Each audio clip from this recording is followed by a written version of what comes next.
UFC 309 took place this past Saturday at Madison Square Garden, and John Bones Jones once again reminded everybody that he not only is arguably the greatest fighter of all time, but he can make the case that he is the best fighter living today. He knocked out Stipe Miocic, the former two-time UFC heavyweight champion, by a spinning back kick in the third round. It was unbelievable. After the fight, Stipe retired, hanging up the gloves after an incredible career in the UFC. 6 title wins, two-time UFC champion.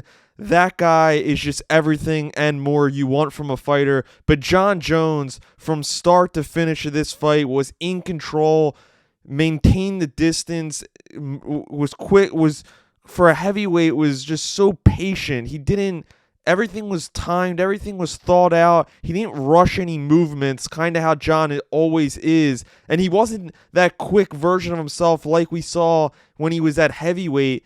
But when he landed heavy, heavy punches. He took him down easily in the first round, landed vicious elbows and ground and pound shots. I thought that fight was going to be stopped in the first round when I was watching it. It was that brutal by John Jones. Stipe hung in there, landed a couple big shots. Stipe, for a guy that didn't fight for nearly 4 years, I thought he looked pretty good. I don't think he looked horrible. He didn't just roll over for John. He did defend the submissions well on the ground, was trying his best to defend the ground and pound as well as anybody could. It's so hard to do so. But then John, just a vicious spinning back kick in the third round, it looked like in the ribs, and just put Stipe down. John landed about 1 ground and pound shot after that, but it was all over. John Jones, 2 title wins, first title defense in the books, beat Ciryl Gane for the vacant title back in March of 2023. Now, in November of 2024, he returns about 18 months later and does what John always does, and that's win in spectacular fashion. John just continues to improve at heavyweight, continues to add to his already illustrious legacy. He just is one of the best fighters in the world, and I think right now, there was a lot of talk for weeks and months. Is John Jones the best pound-for-pound fighter in the world? There's a legit case to be made. He just beat, I know Stipe was only ranked 8th in the light heavyweight or in the heavyweight division, but Stipe is regarded as the most accomplished UFC champion. That does not go away. His accomplishments will go down in the history books forever. And John Jones, to me, is a guy that has continued to reinvent himself and just find different ways to win. He's so unpredictable. To me, that's his best asset. Is any given fight, you don't know if he's going to go for a submission on the ground like he did against Gane. Is he going to go for a vicious spinning back kick that we haven't seen something like that in a long time? Is he going to try to finish somebody with his hands? He has so many ways to beat opponents, and that's what makes him such a dangerous fighter in the UFC. I have him and Alex Pieta at the top of my pound-for-pound list. I do not have a number 1 right now. Still have to think that over time. But this fight, for 2 guys that weren't as active as we would have liked as of late, I was impressed by the fight. I thought it was highly entertaining stuff. John Jones, after, was asked by Joe Rogan if he would like to fight Tom Aspinall next, was sitting in the front row, the then interim champion. Now John is the current champion, sitting champion. He's active now, and so that makes Tom next in line, but John has really pushed back on that idea all throughout fight week. It doesn't seem like he's been willing to fight Tom, because even though John has been dominant, he knows that Tom Aspinall does present real issues for John Jones. As well as John Jones has looked at heavyweight, Tom Aspinall is just as good, if not better. We haven't seen Tom be tested by a guy like John. But if anybody can ever definitively beat John Jones, I think Tom Aspinall is that guy. Tom Aspinall is dominant on the ground. He can finish guys there. He's vicious knockouts in the first, second round on the feet are just something that we haven't seen in a long time at heavyweight. The guy is really everything you want and more. He's a nice guy. He represents such a big place in England and has such a strong fan base behind him. This is the fight everybody wants to see. It's, to me, the biggest fight that the UFC can make. This is a fight that the UFC could go to a stadium. Will they do that? I'm not sure. But this is, to me, could be one of the biggest fights of all time. I was kind of a little upset, and I wanted to see John call him out and get that face-to-face in the cage like we've seen with guys in the past to set up that big fight. Hopefully we'll see it in the future.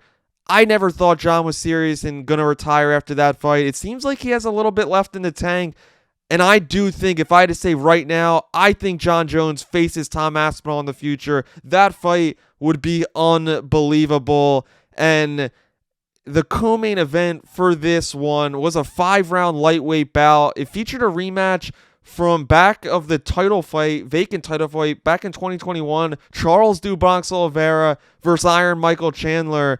And just like the last fight, the same result happened here. Charles Oliveira didn't finish Chandler this time, but he won in pretty dominant fashion. To me, he won 4-1, won by unanimous decision, but that does not tell the whole fight. Charles was dominant early, had some vicious ground and pound, took him down, and kind of dominated him on the mat. But Michael Chandler does what Michael Chandler always does in that fifth and final round. He does not take a loss easily. He does not want a fight to be over with. He doesn't take any moment for granted, and he always has a chance to finish his opponent. No matter if Michael Chandler is still standing and you have not finished him yet, Michael Chandler can finish his opponent. He has that groundbreaking power, and he almost finished Charles. And when he knocked him, when he had him down and had him hurt, he had Charles hurt on the ground. It brought back a memory from 2021 when he had Charles hurt then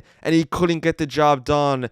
But Michael Chandler, 6 fights in the UFC. He's only 2-4, 5 post-fight bonuses. That was the fight of the night, Charles versus Chandler. Charles got the victory. He'll face the winner of Arman Tsarukyan versus Islam Makhachev. Hopefully we see that in January. But Michael Chandler, although he lost the decision, he didn't lose on that night. Michael Chandler, to me, is loss proof. He's in that Conor category, Nate Diaz category, where even if he loses a fight, he's so darn exciting that people will still want to see him fight. Michael Chandler is just fireworks every time he steps in the octagon. He always looks for a finish. He never is out of a fight, and he's one of the most exciting fighters in the entire UFC. So I want to see Chandler versus Conor next, hopefully in mid-2025 at the latest. And I think that Charles Oliveira could once again become the lightweight champion. The third fight from the top to finish it off of the best fights of this card was Bo Nickal beat Paul Craig by unanimous decision. And although he got some kind of slack,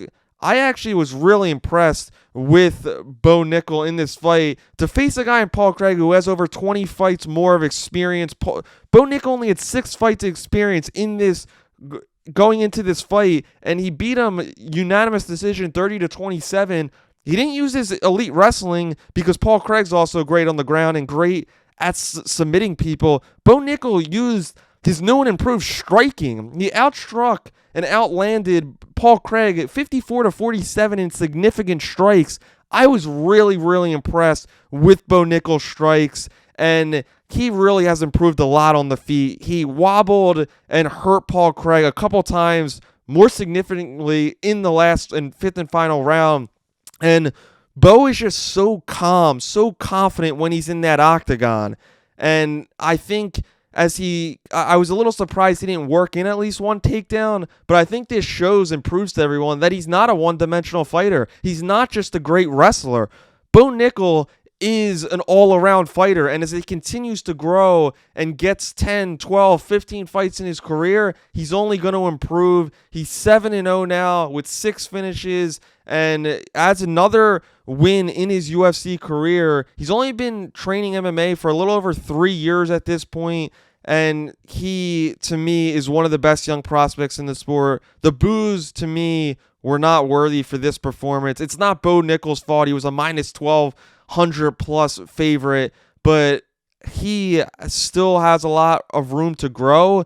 But for a guy that was facing a much more experienced fighter, I was impressed with Bo Nickel. But thanks, everybody, for tuning in to my UFC 309 recap.